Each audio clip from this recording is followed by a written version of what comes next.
Backsliding is real and it's dangerous because the devil isn't intimidated by how you start. He just wants to make sure that you don't finish well. Matthew 19 verse 30 says, "Many that are first shall be last, and the last shall be first." That's not just a warning, that is a wake-up call. Is it possible for someone who once loved the Lord deeply, who have tasted of God's presence, to now be completely out of alignment with heaven? The answer is yes. Samson started with power, but he ended up shaven.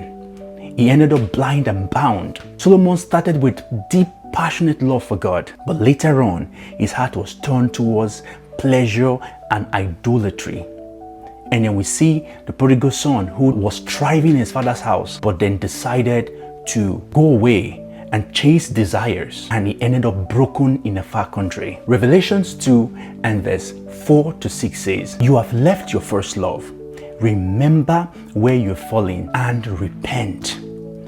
Remember how you used to love God so deeply, how you cared about the things of God, how you studied your Bible, you prayed, you went to church, you tried to do the things that were taught in church, but now you stopped trying. If that's you, I want to say this prayer with me. Say, "Lord Jesus, I remember where I fell.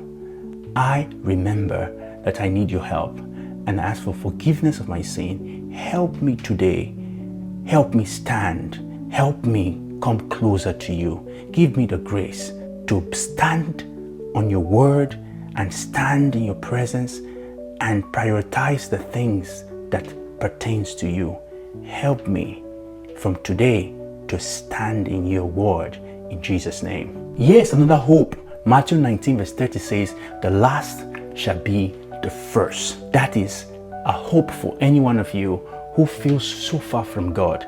This is for you. Just like the prodigal son, he went to a far country. The Bible says when he left his father, he went to a far country. You may feel right now that you are in a far country, but the Bible says when he came to himself, he started walking home. And when the father saw him, he ran toward him. I just want to tell you that you don't have to walk the whole journey alone. If you take a step, God will run towards you.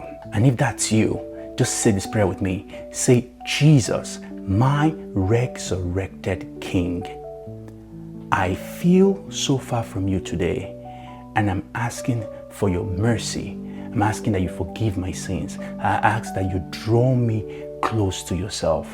Today I receive the grace to come close to you, to come back home. I receive the grace to stand and abide in your presence. I receive the grace and I receive your mercy in Jesus' name. Amen." Congratulations.